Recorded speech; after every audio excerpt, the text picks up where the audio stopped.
कल मैंने एक बात बोली थी रिव्यू में कि भाई काव्या क्यों फालतू में ओमी और अलका की पर्सनल लाइफ उनके बच्चे से रिलेटेड वाली लाइफ में टांग अड़ा रही है। क्यों भाई, क्या मतलब बनता है? लोगों को काफी वो बात गलत लगी। हाँ, फिर कमेंट्स किसी ने ना किए हो लेकिन लगी वो गलत बात। बट आज सब चीजें खराब हो गई। सब चीजें गलत हो गई। कुछ भी सही नहीं हुआ काव्या के साथ। अब यहाँ पर कोई भी ऐसा नहीं होगा जो सामने आकर ये बोलेगा कि भाई तुम सही बोल रहे थे। काव्या की लाइफ फक्ड अप हो चुकी है। अब यहाँ पर काव्या क्या करेगी? उसके पास कोई रास्ता नहीं है। और मैंने कल एक बहुत बड़ी बात बोली थी। आदि, ओमी, अलका, उसकी मम्मी, मतलब आर्य की मम्मी, गिरी, सब उसके खिलाफ है। सब उसको बोले कि बस मत कर कुछ। क्या हुआ?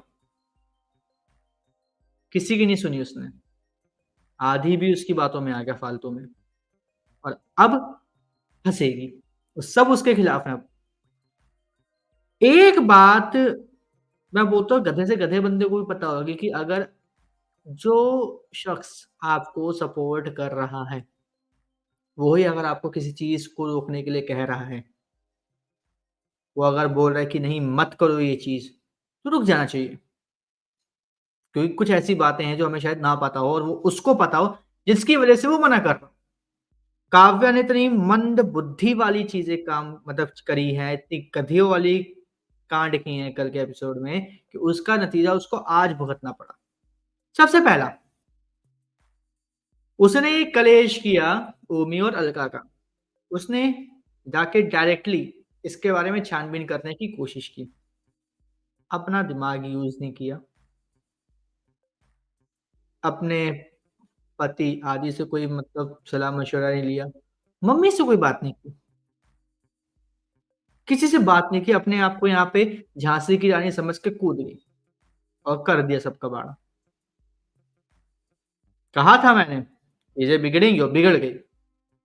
दूसरी चीज, आपने जो मार्केट वाले थे, जो शॉपकीपर्स थे, उनकी दुकानों को तोड़ा फोड़ा, सब खराब कर दिया। यहां पर अब क्या हुआ उससे? आपके डीएम साहब ने आपको सीधा चेतावनी दे दी कि आप फटाफट ज्वाइन करो, तुरंत इस नोटिस को वापस लो। सुनी तक नहीं। हाँ, उसके बाद आपने अपना एटीट्यूड दिखाया, कुछ मतलब करी बातें, हरकतें करी। ठीक है, ओके फाइन। बट यहाँ पे पता नहीं क्यों ये बात मेकर्स दिखाना चाहते हैं कि भाई काव्या के आगे सबको झुकना पड़ेगा।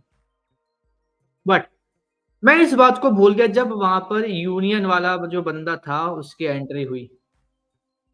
उसको देख के बड़ा मुझे मतलब अच्छा लगा, क्योंकि उस बंदे ने इंटिमिडेट कर दिया पूरा का पूरा काव्या को। पूरा कोई मतलब मैं बोलूं तो पॉइंट नहीं छोड़ा, परसेंटेज नहीं छोड़ी, कुछ भी ऑप्शन नहीं छोड़ा कि वो बंदा काव्या को हंसते खेलते कोई भी ऐसा मस्त इंप्रेशन छोड़ के ना जाए। कोई पॉइंट नहीं छोड़ा।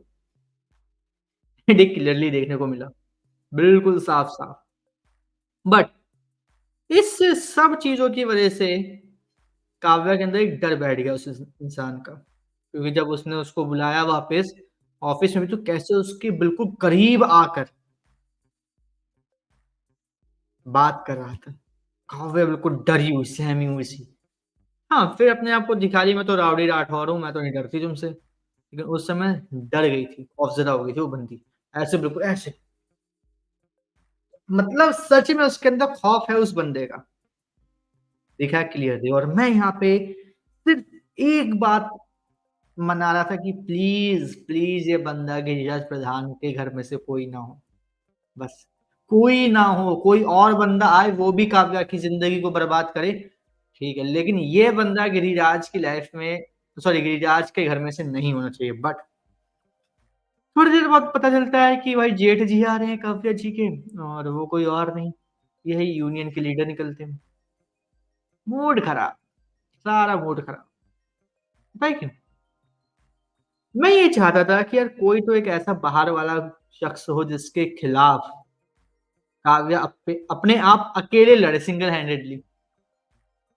और वहाँ पे जो गिरिराज है वो उसके साथ मिलके ज़िंदगी बर्बाद करके रख दे काव्या की। जैसे यूनियन मेंबर, मस्त था ये।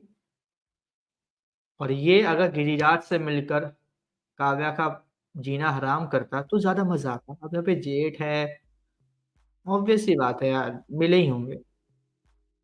बट गिरिराज का उसको अप्रोच करना, उसका गिरिराज को अप्रोच करना, प्लानिंग, प्लॉटिंग करना, वो यार देखने के लिए मैं एक्साइटेड था। बट अनफॉर्चुनेटली इन लोगों ने वैसी स्टोरी नहीं लिखी।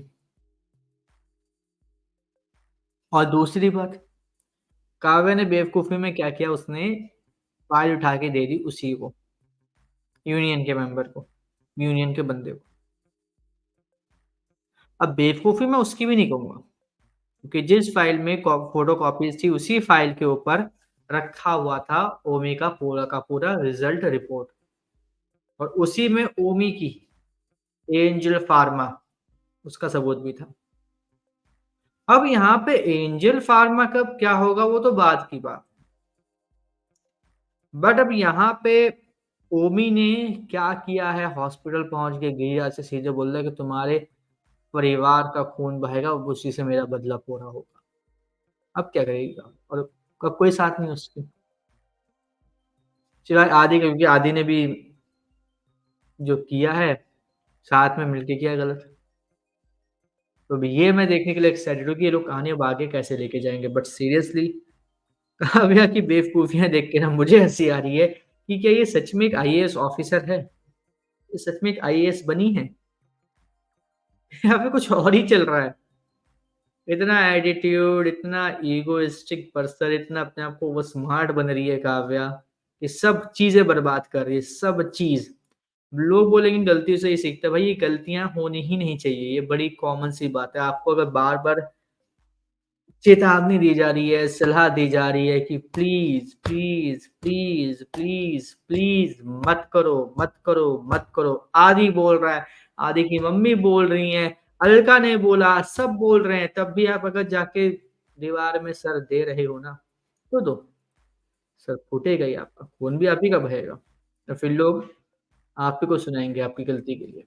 और अब वही हो रहा है। अब काव्या के साथ जो होने वाला है उसको देखने के लिए मैं पर्सनली एक्साइटेड हूँ, लेकिन आप हमें कमेंट करके ज़रूर बताइए कि आपको क्या लगता है कि आने वाला एपिसोड जो है काव्या के लिए और भी ज़्यादा चैलेंजिंग और खतरनाक होने वाला है या फिर नहीं? और इसी तरीके से काव्या के आने वाले सभी एपिसोड की अपडेट्स और रिव्यू से जुड़े रहने के लिए चैनल को सब्सक्राइब कर लीजिए। बेल आइकन को दबा लीजिए ताकि आपसे मिस ना हो रहा कोई भी लेटेस्ट अपडेट।